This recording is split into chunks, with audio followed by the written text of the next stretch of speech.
Question number 1, आप कैसे 15 सेबों को 13 आदमियों में बराबर तकसीम करेंगे?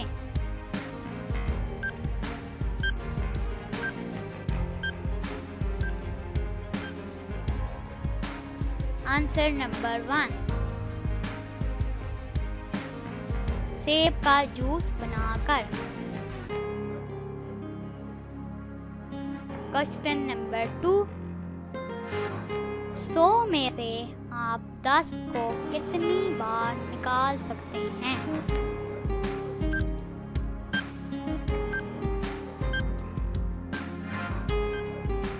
आंसर नंबर 2, सिर्फ एक बार, क्योंकि इसके बाद आप 90 में से निकाल सकते हैं।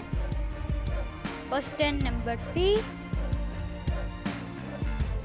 कौन सी हरकत हम सोते हुए नहीं कर सकते?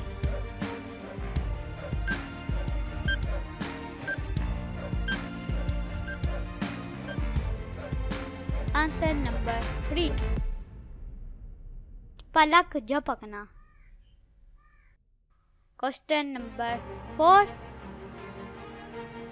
वो कौन सा डर है जो आपको खूबसूरत बनाता है?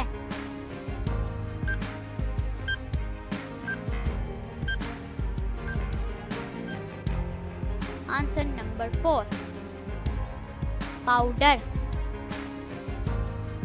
क्वेश्चन नंबर 5,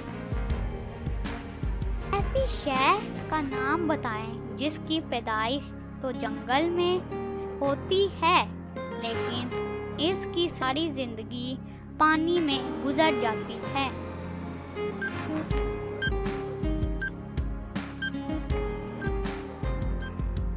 आंसर नंबर 5, कश्ती।